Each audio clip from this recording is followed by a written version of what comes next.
Eu sou o Paulo Mosiman da Silva, conhecido como repórter Foguetinho, do rádio e da televisão de Curitiba. O meu início de carreira foi nos anos 70, mais precisamente em 1973, quando conheci o nosso saudoso Dirceu Gresser, homem do rádio, da televisão, da música no estado do Paraná. Um belo dia, ele me apresentou um gravador e disse: você vai ser o novo repórter do programa Viva o Futebol. Na época, o programa era apresentado pela manhã e à tarde na antiga Rádio Cultura, que ficava na rua José Loureiro e que tinha como proprietário o também saudoso Dr. João Carlos Aguiar.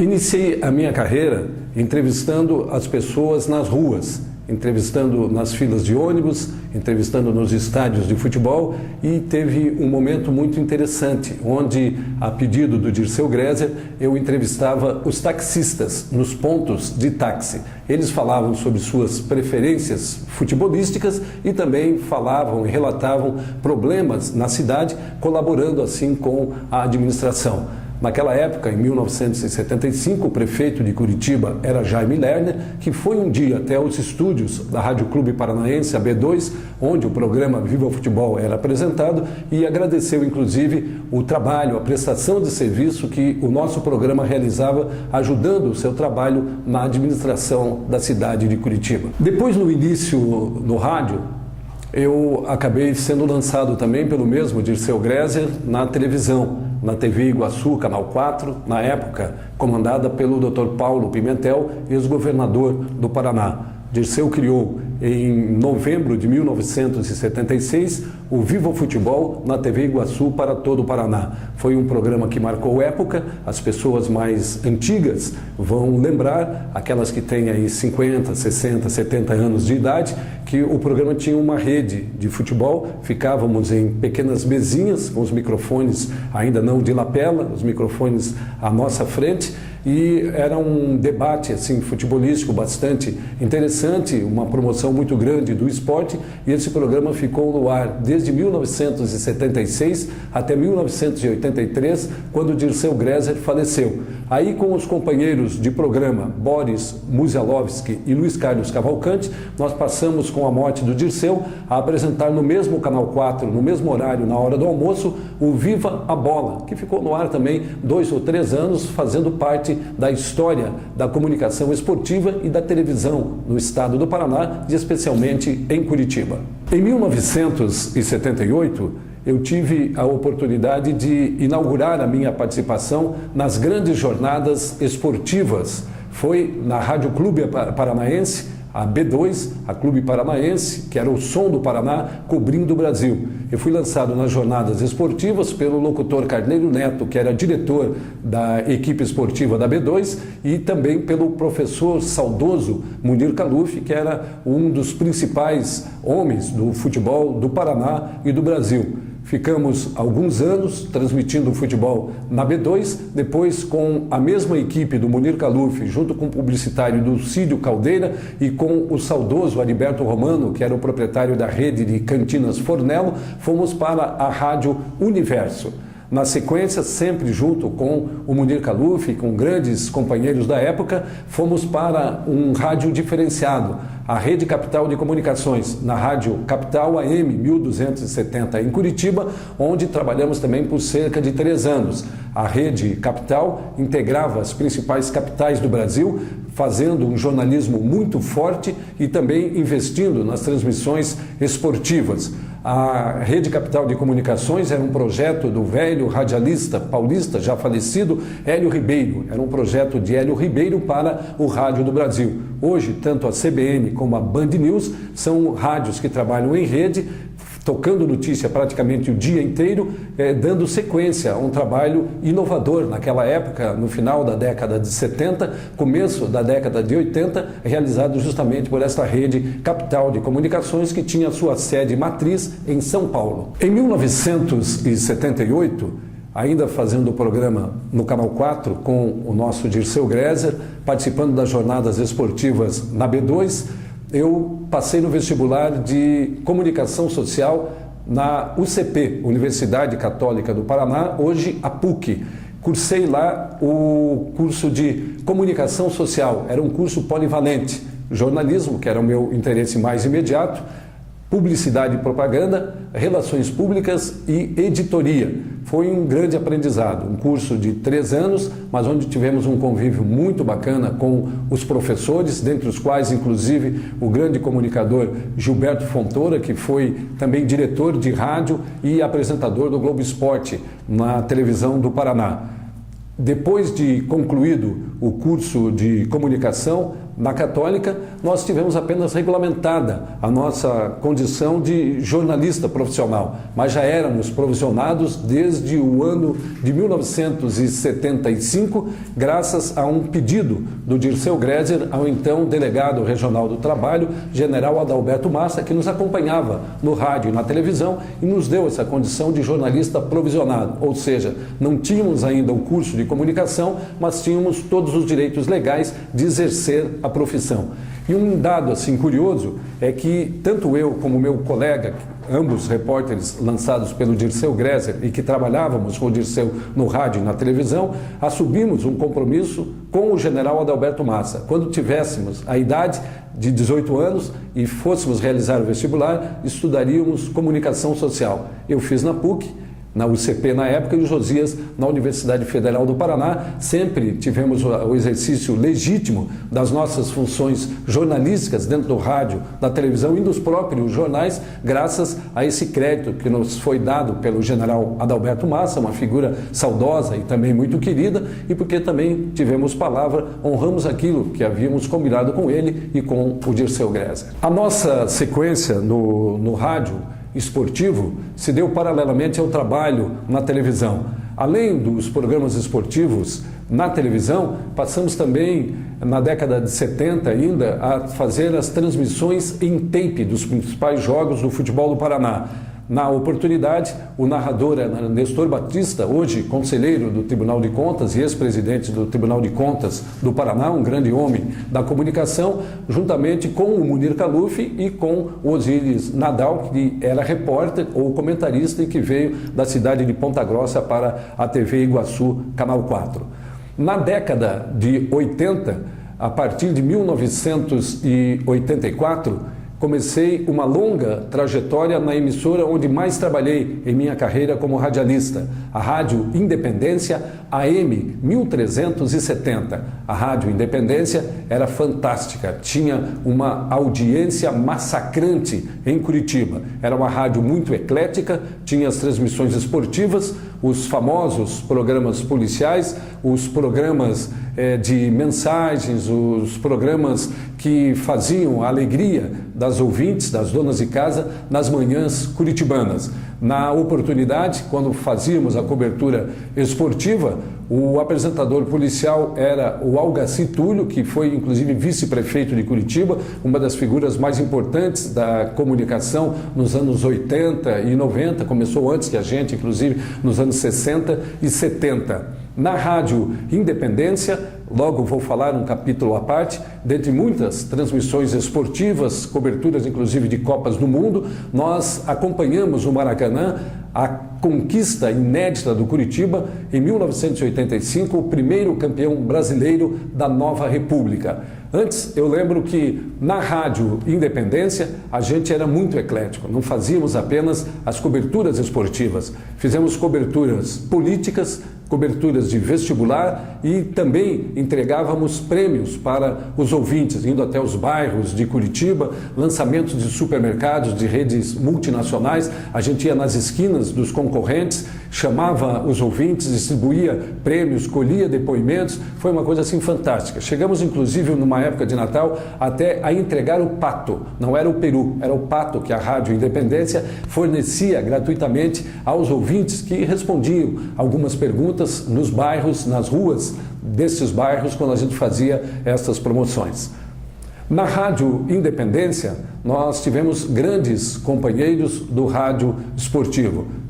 Como sempre, numa sequência de companheirismo, sob a liderança de Munir Caluf, de Carneiro Neto, ao lado de pessoas que marcaram também sua época, como os narradores Luiz Augusto Xavier, Rosildo Portela, Jair Júnior, o William Barbosa e outros que atuaram conosco. Comentaristas, além do Munir, o Vinícius Coelho, saudoso Vinícius, o também saudoso, que já citei em outro depoimento, Dirceu Greser. Foram momentos assim bastante interessantes, dividíamos, além, lógico, do Fernando César, um dos mais brilhantes narradores que ficou mais de década transmitindo futebol na Rádio Independência e que participou conosco do projeto anterior da Rede Capital de Comunicações. Nas reportagens, formamos uma dupla durante muitos anos, Josias Lacuri e Paulo Mosman.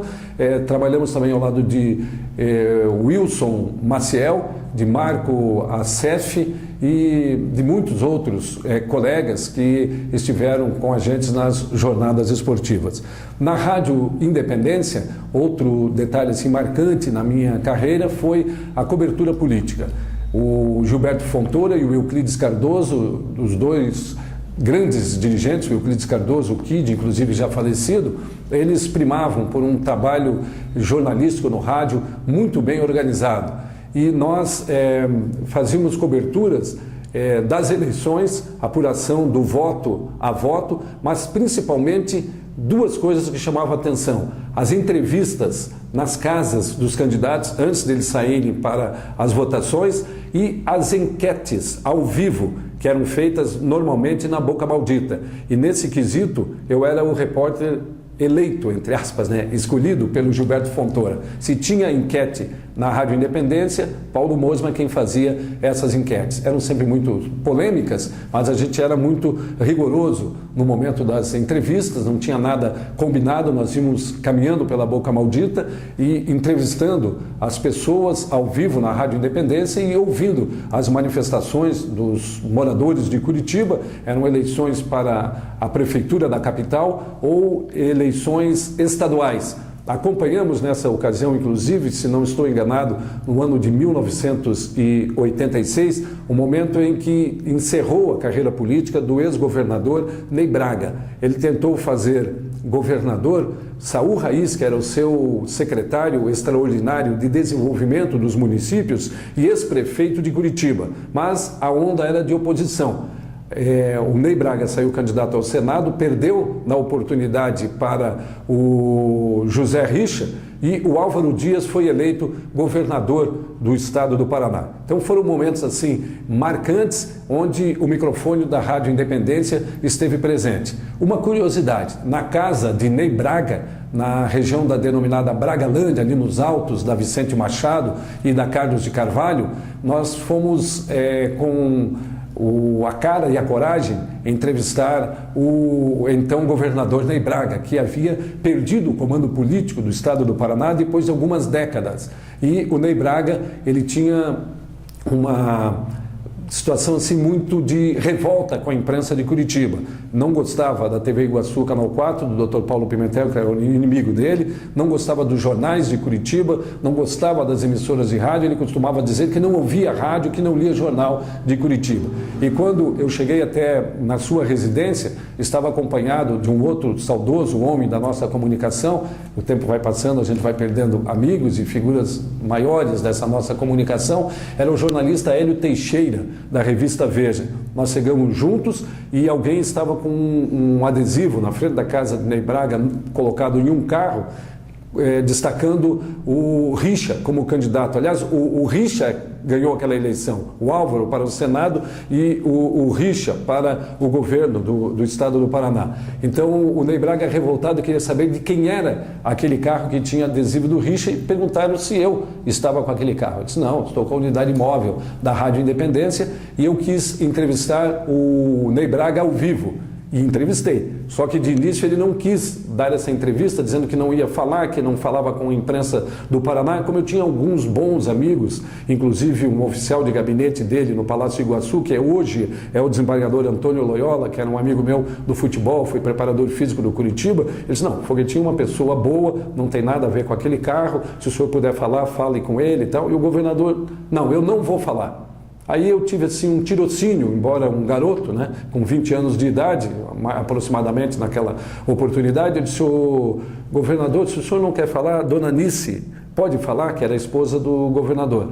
Aí ele automaticamente disse, não, Nice, traga aquele telefone sem fio, aquele barulhento que eu vou falar. E concedeu a entrevista e naquela oportunidade, inclusive, ele, na sua manifestação, literalmente jogou a toalha, dizendo que tinha perdido o comando político do Paraná. Foi muito marcante para mim, como jovem repórter, e também marcante para a cobertura da Rádio Independência. O Ney Braga, naquele momento da entrevista, estava, quando eu comecei a falar ao vivo, através do telefone, não tínhamos celular naquela época, o telefone fixo da casa do governador, liguei para o estúdio da Rádio Independência, o Gilberto Fontoura me chamou e me anunciou, aí criaram uma roda de jornalistas e de curiosos e alguns levantavam o meu fone para fazer perguntas. E um deles, porque o Ney falou que tinha sido traído no palanque, levantou meu fone e eu trabalhava no Canal 4. Pergunta se foi o Paulo Pimentel que traiu ele no palanque. Lógico que eu era um jovem repórter, mas não ingênuo ao ponto de fazer uma pergunta absurda naquela oportunidade, inclusive que fazia referência ao meu patrão na TV Iguaçu, Canal 4, que aliás sempre me tratou muito bem, o Dr. Paulo Cruz Pimentel. Então são momentos assim interessantes e momentos marcantes que a gente viveu dentro do rádio, não só do rádio esportivo, mas da comunicação eclética no rádio do Paraná e especialmente na Rádio Independência, onde eu atuei durante 8 anos desta minha longa carreira de quase 40 anos dentro da comunicação. 1990 foi o ano da Copa da Itália. A Rádio Cidade esteve presente, estivemos com uma grande equipe transmitindo esta Copa do Mundo que foi marcante, uma Copa mais moderna já nos anos 90, com o Brasil ficando na cidade de Turim, acabou também lamentavelmente eliminada a seleção brasileira, a decisão desse Mundial foi em Roma, mas nós acompanhamos tudo da decisão entre Itália e Argentina, foi um momento muito legal para o rádio esportivo do Paraná. Eu gostaria ainda, neste depoimento, de sair um pouco do mundo do rádio e passar por uma experiência muito interessante que nós tivemos. A mais tradicional fábrica de malas do Brasil ficava em Curitiba, Malas Ica, denominada a mala brasileira de classe internacional. Em 1987, junto com o colega Josias Lacour, repórter esportivo, meu parceiro de reportagens, fomos convocados e contratados com um bom salário naquela época, da saudade, para dirigir o marketing da Malas Ica. Nós primeiro realizamos a revista interna, o jornal interno, House Organ, da Ica, que chamava Comunicação com K. Era muito perfeito o trabalho, a gente entrevistava os principais revendedores de mala de todo o Brasil, Nordeste, Centro-Oeste, Sudeste, Rio, São Paulo, interior paulista, no Paraná, no Rio Grande do Sul, e promovemos ações assim espetaculares. A principal delas foi a coordenação do projeto cinquentenário da Malas Ica. Em 88, a Ica foi uma empresa cinquentenária. Era uma marca que honrava o Paraná, uma espécie de boticário dos anos atuais. E a gente viveu assim, uma experiência muito grande, porque a Ica tinha um alcance nacional. Então fizemos muitas coisas nacionalmente, inclusive essa celebração do cinquentenário foi realizada em Curitiba e também foi realizada em São Paulo, num dos grandes clubes paulistanos, onde reunimos os adeptos da Malas Ica, tanto os clientes finais como os representantes de todo o Brasil, os compradores dos grandes magazines que na época preponderavam e também os lojistas. No Rio de Janeiro, se alguém por acaso não recorda, existia uma rua chamada, que existe ainda, tradicional, a Rua da Carioca e adjacências, onde era a Rua dos Maleiros, onde se vendia muita mala e a Ica, orgulhosamente para o Paraná, estava presente com os seus artigos. Foi uma experiência muito grande. Através do rádio esportivo, do nosso trabalho na comunicação, acabamos indo para uma das grandes empresas do Paraná. Perto da década de 90, ou já na década de 90, em função de uma série de fatores econômicos, a Ica fechou as suas portas, mas até hoje deixa realmente muita saudade. Ano de 1995, tivemos mais uma participação histórica no mundo da comunicação e do rádio do Paraná. Nós tínhamos uma emissora de rádio FM chamada Rádio Exclusiva, que era do Luiz Guilherme Mussi, genro do ex-governador Paulo Pimentel. Rádio e TV Exclusiva. Seguramente as melhores instalações de rádio do Brasil. Dito isso por Fiore Gilhote, experiente locutor da Rádio Bandeirantes, quando veio transmitir um Atletiba na 95.1, Rádio Exclusiva. Foi a pioneira, a primeira emissora de Curitiba a transmitir jornadas esportivas em frequência modulada, o nosso FM, uma equipe liderada pelo Josias Lacour e por mim. Marcou época, ficou cerca de 2 anos no ar, aí por questões de grade de programação, a diretoria acabou optando por encerrar as transmissões esportivas, mas elas eram inclusive rentáveis. Tínhamos grandes patrocinadores do rádio do Paraná e de repercussão nacional nos patrocinando. Trouxemos o Fiore Gilhote para transmitir um Atletiba e numa outra ocasião trouxemos Edson Mauro, que ainda hoje é um dos grandes locutores da Rádio Globo do Rio de Janeiro, que também veio transmitir o maior clássico do futebol do Paraná. Momento interessante e que nos traz assim excelentes lembranças.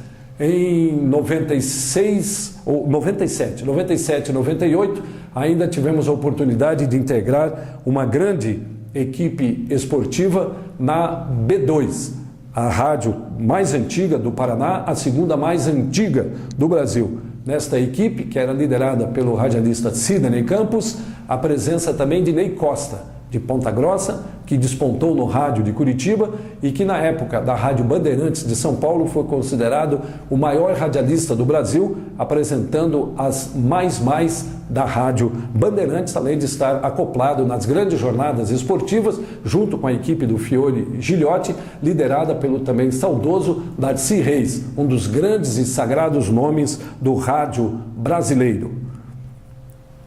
Nos anos 2000, um novo mercado se abriu para nós dentro do rádio. Mas em meados do ano 2000, depois de 2005, integramos a equipe esportiva da rádio CBN Globo. Foram praticamente 8 anos de uma grande escola da comunicação esportiva. Momentos marcantes vivemos na rádio CBN, ao lado de companheiros maravilhosos, dentre os quais eu destaco o Durval Monteiro, que já nos deixou repentinamente e lamentavelmente, mas que era um dos principais nomes desta equipe, tanto da CBN como da Globo, onde nós tivemos momentos excelentes, coberturas memoráveis e por este Brasil afora, acompanhando o Coxa, acompanhando os demais clubes de Curitiba e as tradicionais edições do CBN Esporte, às 11h30 e também às 16h30. A rádio CBN hoje fechou suas portas para as transmissões esportivas, o que é profundamente lamentável. O público lamenta e também ficou uma lacuna para os profissionais. Foi um período assim muito positivo e muito interessante com esta comunicação da Rádio CBN. Nos anos 90 ainda, tive a oportunidade de escrever uma coluna 2 ou 3 vezes por semana na Gazeta do Povo, uma coluna de esportes, onde a gente debatia os principais temas relacionados ao futebol e ao esporte, preponderando as nossas opiniões sobre os assuntos do futebol. Foi um período também muito legal, no momento em que a Gazeta do Povo tinha uma circulação bem maior do que a atual, em função até de que o mundo mudou com o advento da internet e com a propagação das mídias sociais. No ano 2000, iniciei um outro momento e nele permaneço até hoje, não é apenas um momento, é uma longa jornada de trabalho que já parte aí para 20 anos. Começamos a trabalhar na revista Agente Urgente, uma revista especializada em turismo, viagens e gastronomia. Sou o jornalista editor desta publicação, que é considerada a mais perfeita, mais bonita, mais plástica revista de turismo do sul do Brasil.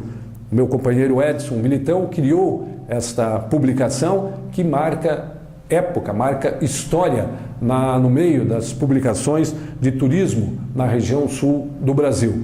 O Agente Urgente ele destaca em 4 edições apenas ao ano os principais eventos do turismo.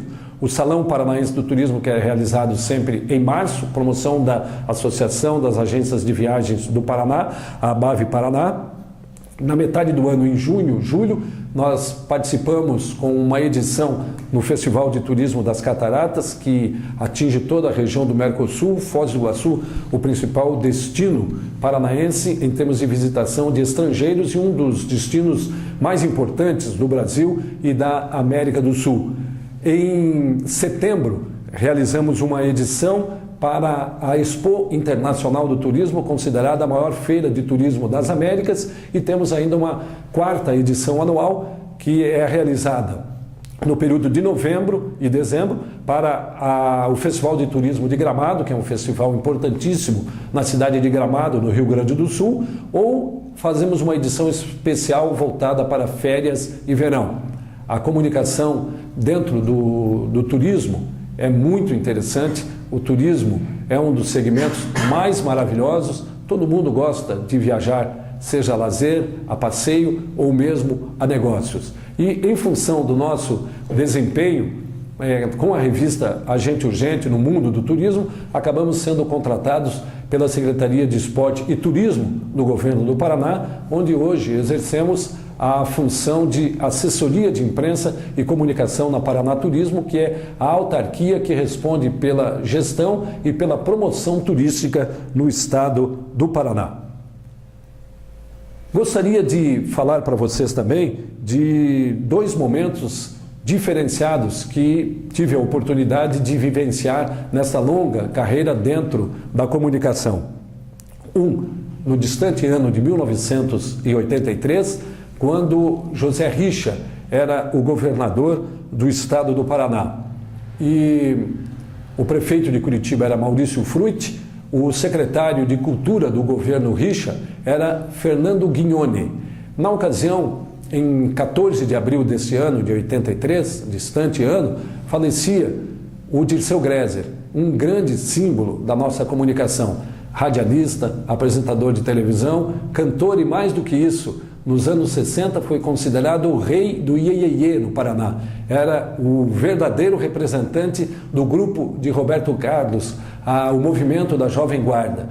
Dirceu agitava as multidões através dos programas na B2, na Guairacá, no Canal 12, no Canal 6, e o público adorava Dirceu Gréser. Era uma figura agradável, simpática, pregava apenas o bem e tinha uma verve de comunicador fantástica. Ainda há pouco falava com o nosso editor da memória do Paraná, Luiz Renato Ribas, e ele lembrava que a TV Programa, que era a revista que divulgava o rádio e a televisão no Paraná, quando colocava Dirceu Gréser na capa, nas bancas esgotavam-se os exemplares. Era uma coisa muito bacana, porque a Jovem Guarda dominou as atenções daquele público dos anos 60 e começo da década de 70. E eu tive a felicidade, em 1973, por um acaso, de conhecer o Dirceu Gréser, que simpatizou comigo e que um dia me disse: você vai ser o mais novo repórter do programa Viva o Futebol na Rádio Cultura. E me deu um gravador, me deu orientações e eu passei a fazer gravações primeiro com enquetes populares, depois passei a fazer a cobertura dos clubes, especialmente do Coxa, onde durante muitos e muitos anos, com o aprendizado do Dirceu, acabei me transformando num repórter esportivo conhecido e assíduo, tanto para o público ouvinte de rádio, como para o telespectador, principalmente na TV Iguaçu Canal 4. Primeiro participando do Viva o Futebol e depois, nos anos 90, até perto de 2000, apresentamos ao lado do Josias Lacuri e do Luiz Augusto Xavier o TJ Esporte, que vinha logo depois do comentário do chefe, do Dr. Paulo Pimentel, na TV Iguaçu Canal 4. Foram momentos assim bastante interessantes que nos deram assim um retorno de público e de carinho do ouvinte, do telespectador ao longo do tempo. E como conheci e convivi com o Dirceu de 1973 até 1983 e me tornei um amigo pessoal dele, alguma coisa como que uma mensagem eu recebia nos últimos tempos de vida do Dirceu, através dele, da sua esposa, das filhas, dos familiares. Ele passou a me dar muitas fotografias, muitas revistas, muitas gravações, muitas informações sobre o seu trabalho na comunicação. E aí eu percebi que ele tinha um sonho, que eu escrevesse um livro relatando a sua trajetória do rádio, da televisão e da música no Paraná.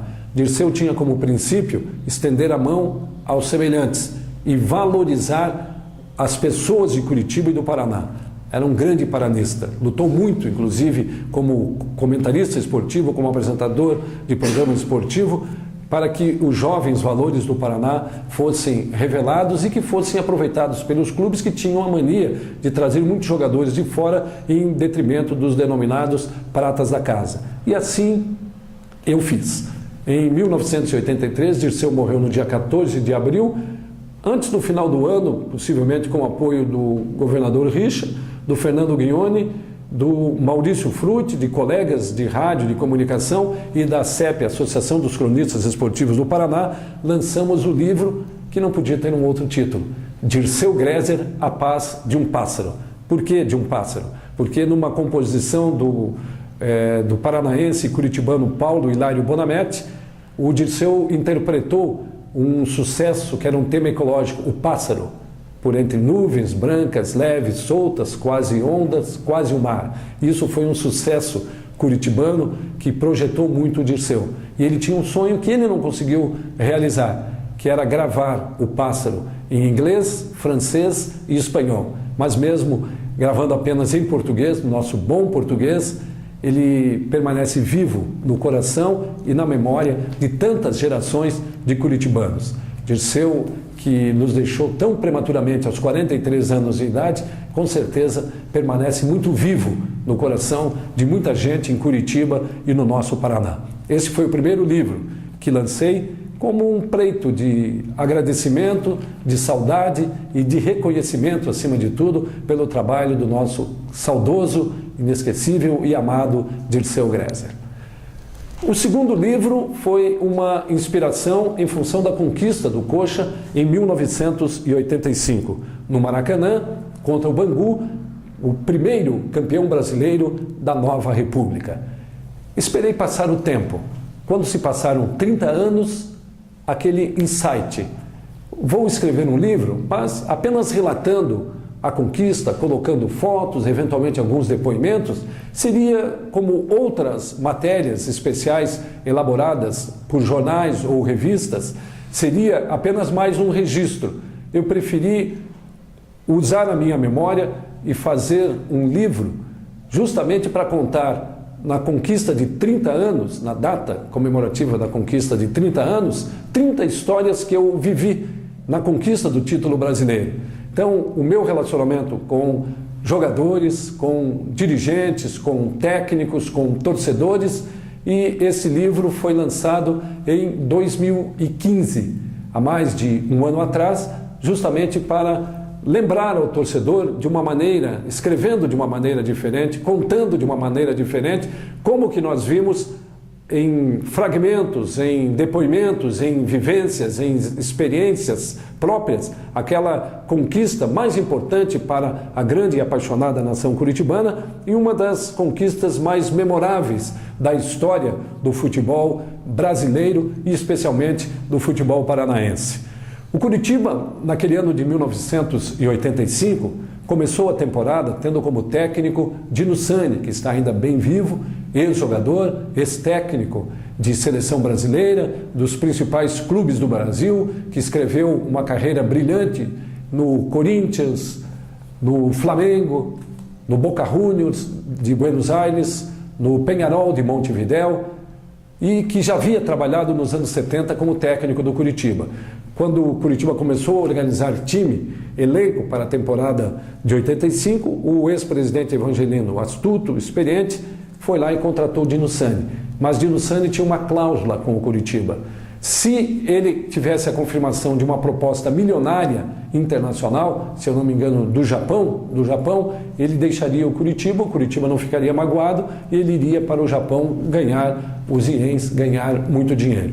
E com poucas rodadas, 4, 5 rodadas, basta só ver os anais da história, o Dino Sandi saiu e aí o Curitiba queria um técnico experiente para comandar um elenco que tinha uma mescla, muitos jogadores jovens e alguns jogadores muito experientes. E o técnico contratado acabou sendo Enio Andrade, um técnico gaúcho, já saudoso, já falecido, que realizou um trabalho que para muitos pode-se usar duas expressões populares, dois ditados. De um limão fez uma limonada, ou que tirou leite de pedra. Até em alguns momentos essa segunda um pouco mais pejorativa. Mas o Enio conseguiu organizar uma espinha dorsal, tinha 2 grandes goleiros, Rafael e Jairo, tinha uma zaga super experiente com o Heraldo e Gomes, tinha a juventude do Vavá quando necessário, tinha do lado direito o André pela lateral, um jovem, impetuoso, valente, guerreiro. Do lado esquerdo, Dida, que tinha sido revelado pelo Paraná, um jogador cobiçado por grandes clubes do Brasil, que integrava a seleção brasileira, inclusive. No meio-campo, o saudoso Tobi, que nos deixou prematuramente, ao lado de Almir, de Marcos Aurélio e Paulinho, que entrava circunstancialmente. Na frente, Lela, Índio e o Edson Gonzaga pela ponta esquerda. Além do Marildo, jogador de meio campo, que depois foi titular, que tinha muita voluntariedade, era um jogador que se não tinha tanta técnica, tinha técnica e se superava com a sua garra, com a sua determinação. Lógico que a história tem outros jogadores que compuseram o elenco, que fizeram gols, que participaram de momentos importantes, mas citei a espinha do time formada pelo Enio Andrade. Era um time que tinha grandes goleiros, tanto o Rafael, que foi titular na maior parte, o Jairo, que quando necessário entrou e deu conta do recado, zaga firmes, laterais que sabiam defender e apoiar, meio campo pegador, com o Tobi vivendo um dos seus grandes momentos no futebol, Lela, o pai de Alexandre, que hoje está brilhando no Palmeiras e passou por grandes equipes do futebol brasileiro, e também do Richarlison, que nasceram praticamente em Curitiba, que eram muito criancinhas quando o Lela jogava no Curitiba e tinha aquela sua careta tradicional para celebrar tantos gols e fazer tanta alegria para a nação curitibana. O Curitiba, para chegar à decisão com o Bangu, eliminou adversários de peso, inclusive na semifinal o Atlético Mineiro. Acompanhamos lá no Mineirão o 0-0 e a vitória do Curitiba com o gol do meu compadre Heraldo, batizei o Júnior, seu filho. Foi um grande gol, um grande momento do Curitiba naquela conquista do título de 1985. Eliminou o Atlético Mineiro, ganhou do Goiás no Serra Dourada, ganhou do São Paulo no Morumbi, ganhou do Flamengo no Maracanã, num golaço histórico do volante Marildo, e teve vitórias contra o Cruzeiro em Belo Horizonte e tantos outros grandes momentos em casa. Ganhou, surrou Botafogo, São Paulo, Corinthians e outras grandes equipes do futebol brasileiro. Quis o destino que, pela regulamentação do campeonato, o Curitiba, que saía de um grupo, eliminando o Atlético Mineiro, o Galo, que era todo poderoso, com grandes jogadores na época, inclusive Reinaldo, centroavante, e o Bangu veio de uma outra situação, se eu não me engano, eliminou o Brasil de Pelotas do interior gaúcho, e Curitiba e Bangu foram para a decisão no Maracanã, num dia 31 de julho, para a madrugada de 1º de agosto de 1985.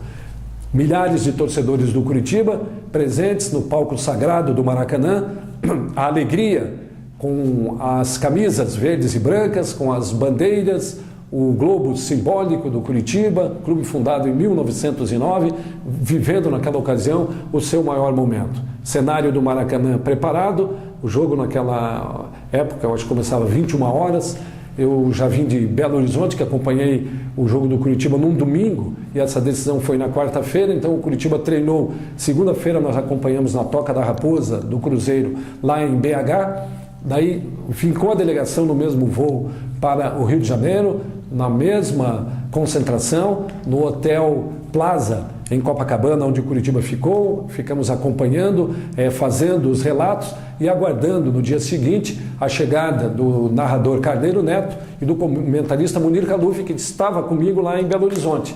Lá no Mineirão, no jogo contra o Atlético Mineiro, Jair Júnior, o príncipe do rádio, foi quem relatou aquele 0-0 que classificou o Curitiba contra o Atlético Mineiro. Realizamos a cobertura já a partir das 17 horas, no Independência no Futebol Primeiro Tempo. Aí fomos para Voz do Brasil, o Projeto Minerva, aquela coisa toda que o rádio até hoje é obrigado a divulgar, que é um absurdo, aliás, né? Fazendo um pequeno parênteses. E a partir das 20 horas até a madrugada, a memorável jornada esportiva. Curitiba, para rememorar, saiu ganhando por 1-0 o gol do Índio. O Bangu empatou. Na prorrogação foi mantida a igualdade e na cobrança de penalidades máximas, o Curitiba assegurou a conquista do primeiro título de campeão brasileiro da nova República.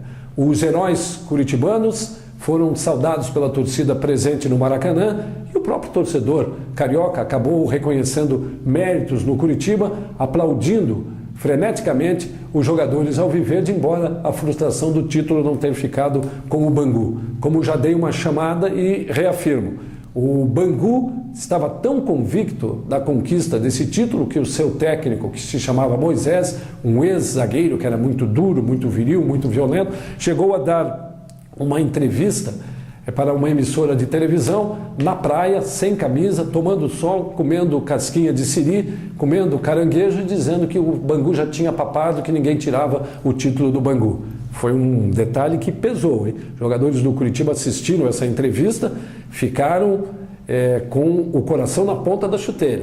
Houve ali sangue nos olhos, como os jogadores de futebol costumam dizer, e o Curitiba foi lá, saiu na frente, explodiu a sua torcida. Foi o drama quando o Bangu acabou empatando, mas nas penalidades máximas o Curitiba teve aproveitamento total, o Bangu errou um pênalti e o Curitiba deu a volta olímpica no gramado do Maracanã, o palco sagrado do futebol brasileiro. Foi uma conquista assim inenarrável, é difícil em palavras dizer o que representa, inesquecível. Foi um divisor de águas na história, não só do Curitiba, mas do próprio futebol do Paraná. O futebol do Paraná passou a ser mais respeitado, o Coxa passou a ser temido muitas vezes pelos adversários, e quando alguém levantava essa lebre, mas foi contra o Bangu, aí sempre tinha alguém para colocar o contraponto. Contra o Bangu, que era o Rio de Janeiro, mais de 100 mil pessoas dentro do Maracanã, eliminando o Galo nas semifinais, ganhando do Flamengo no Maracanã, ganhando de grandes clubes do futebol brasileiro e construindo uma campanha revestida de méritos. Os jogadores do Curitiba, após a conquista no Maracanã, onde houve muita comemoração, foram jantar numa churrascaria em Copacabana.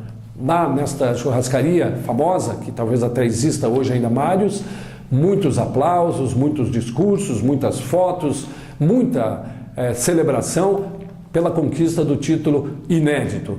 Alguns jogadores do Curitiba passaram a alimentar, especialmente o goleiro Rafael, o próprio lateral Dida e o atacante Lela, a possibilidade de um chamado para a seleção brasileira para a Copa do México de 86.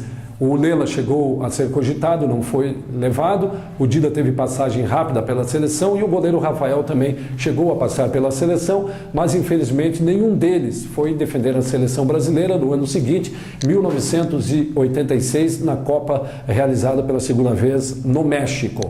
Depois das celebrações na churrascaria em Copacabana, os jogadores foram para o Hotel Plaza, na Avenida Princesa Isabel, bem pertinho da Avenida Atlântica, no coração de Copacabana, Rua Prado Júnior, na parte de fundos do hotel. Muitos torcedores ainda estavam presentes e no dia seguinte, após tanta comemoração, a delegação saiu num voo comercial do Rio de Janeiro para Curitiba, conduzindo a taça de campeão do Brasil.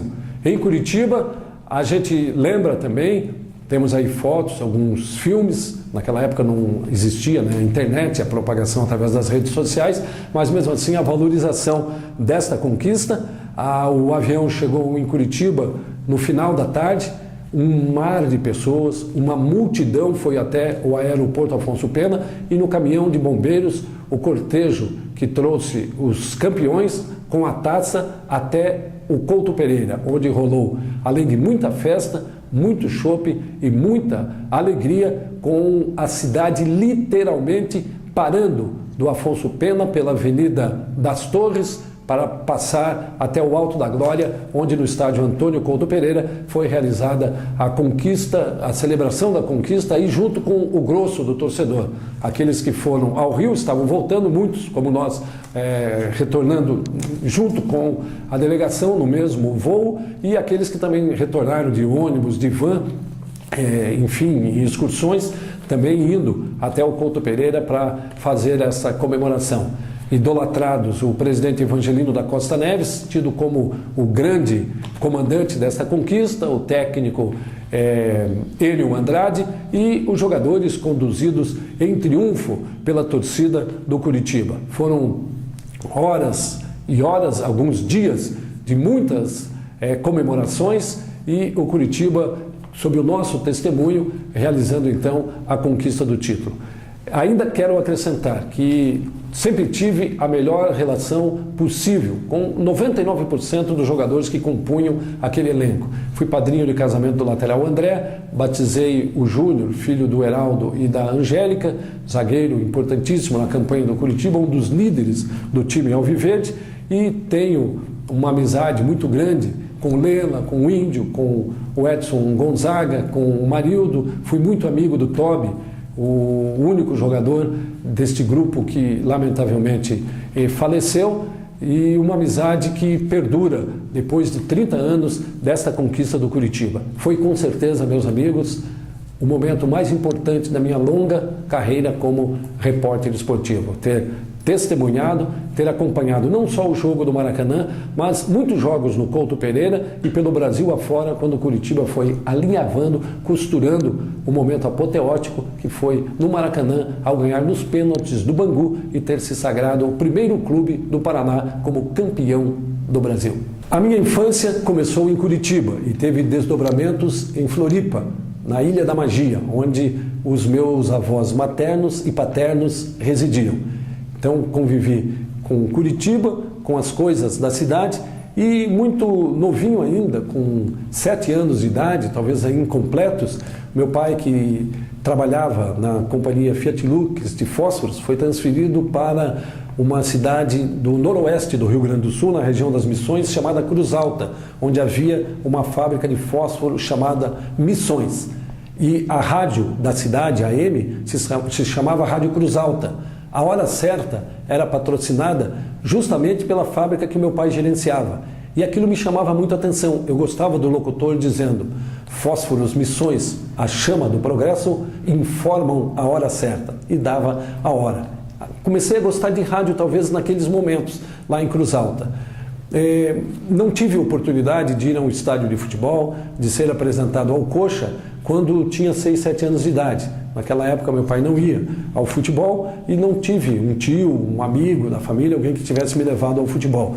Comecei a gostar de futebol lá no interior gaúcho e acabei, ao gostar de futebol, acompanhava as ondas curtas da Rádio Universo então e da Rádio Clube Paranaense AB2 e ouvia jogos do Curitiba e também de um time chamado Água Verde, que depois fez fusão, virou Colorado e mais tarde o atual Paraná Clube. Eu gostava daquela expressão que o locutor narrava, Água Verde. Daí quando descobri que o Coxa era verde, passei à distância a simpatizar com o Coxa. E eis que um belo dia, um amigo de nome Abelardo, lá em Cruz Alta, que cobiçava uma coleção de adesivos que eu tinha nas feiras agrícolas da cidade, eu tinha muitos adesivos, eu ia nessas feiras ainda garotinho, com 12 anos de idade, junto com meu pai, e um dia ele me fez uma proposta: eu te dou uma camisa do Coxa por toda a tua coleção. Não tive dúvida. Dei a coleção de adesivos, fiquei com a camisa e despertou em mim uma grande paixão pelo Coxa. Nessas casualidades da vida, em 1972 para 73, o meu pai retornou para Curitiba, voltamos a morar em Curitiba, Rua Padre Anchieta, perto da Praça 29 de Março, nas Mercês, e conheci, por um acaso, porque queria mandar algumas lembranças dos clubes do Paraná para os meus amigos gaúchos, conheci o Dirceu Greze. Passei a frequentar volta e meia os estúdios da Rádio Cultura, na Rua José Loureiro, e firmei uma pequena amizade com o Dirceu, que morava na Princesa Isabel, pertinho da Padre Anchieta. Passei a pagar algumas continhas do Dirceu, talvez fosse um office boy de luxo dele, no Prodóximo, na Arapuã, não sei onde mais, E um dia ele me chamou e disse, que gostaria que você viesse amanhã pela manhã na Rádio Cultura, me deu um gravador e eu começava a realizar um sonho de estar tão próximo do Coxa, de cobrir, como cobria há 40 anos, o dia a dia, os jogos, as conquistas do Curitiba. Fiquei amigo de tantas gerações de jogadores, treinadores, dirigentes, presidentes, torcedores do Curitiba, e isso foi uma coisa maravilhosa que aconteceu na minha vida. Em função de ter morado tão distante e ter ganho aquela camisa do Coxa, despertou uma paixão como curitibano. E depois fui para o rádio, continuei sendo coxa branca, mas sempre respeitando os adversários, tanto que tenho excelentes amigos, tanto no Atlético como no Paraná Clube, ou mesmo torcedores de outros clubes de fora de Curitiba e do estado do Paraná. Passei a minha vida entre Curitiba, Cruz Alta e Florianópolis e sou muito feliz por ter convivido com essas culturas e com essas tradições diferenciadas. Eu tenho 2 filhos, homens, o Kim Adriano, que tem 23 anos, o Klaus Henrique, que tem 19 anos. Kim estuda farmácia hoje na Universidade Federal de Santa Catarina. Klaus, ironia do destino, é goleiro de um time na Califórnia, próximo a Los Angeles. O Avalanche está vivendo uma experiência. E quando casei há 6 anos atrás com a minha querida Zeiva Buchmann, eu ganhei uma filha, só tinha meninos, a Kéfera Buchmann, que muita gente conhece, que é a maior vlogueira hoje do Brasil, atriz de teatro, de cinema, cantora e uma figura maravilhosa, de um coração tão grande como o coração da sua mãe Zeiva. Uma pequena e unida família com a qual dividimos as alegrias do dia a dia, seja na internet, no rádio, na televisão, na comunicação do turismo ou no mundo da bola, do coxa e do futebol.